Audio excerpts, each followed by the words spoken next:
जब आप जरूरत से कम बोलते हैं तो आप अपनी शक्ति को बढ़ा लेते हैं। 1825 में निकोलस प्रथम रूस के सिंहासन पर बैठे। उनके सिंहासन पर बैठते ही उनके खिलाफ विद्रोह होने लगा। ये विद्रोह उदारवादी कर रहे थे, जो आधुनिकरण की मांग कर रहे थे। वे चाहते थे कि रूस में यूरोप के बाकी देशों की तरह उद्योग धंधे और इमारतें बने।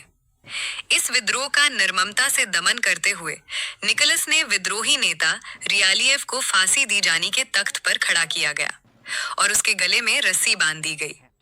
फिर नीचे से तख्त हटा लिया गया, लेकिन रस्सी से जैसे ही झूला, रस्सी टूट गई और वो जमीन पर गिर गया।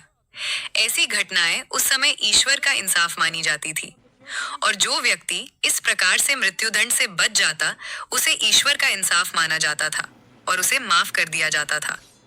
जब विद्रोही रॉयलियेव अपने पैरों पर खड़ा हुआ, उसे चोट तो लगी थी, लेकिन उसे यकीन था कि उसकी जान बच गई है। इसलिए वो भीड़ से चिल्लाकर बोला, तुम लोगों ने देखा, रूस वाले कोई भी काम ठीक तरह से नहीं कर सकते।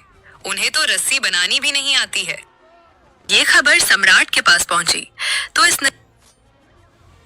निराशाजनक खबर से चिंतित होने के बावजूद निकोलस माफीनामे पर हस्ताक्षर करने लगे। लेकिन तभी उन्होंने संदेशवाहक से पूछा, क्या इस घटना के बाद विद्रोही ने कुछ कहा था? दूत बोला, उसने कहा था कि रूस वाले तो रस्सी भी ठीक से नहीं बना पाते।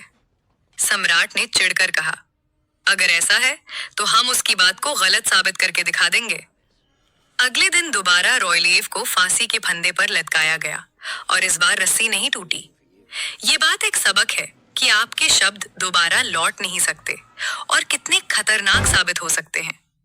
कब आपको ज्यादा कीमत चुकानी पड़ जाए, ये कोई नहीं जानता। इसलिए उतना ही बोले जितना जरूरी हो।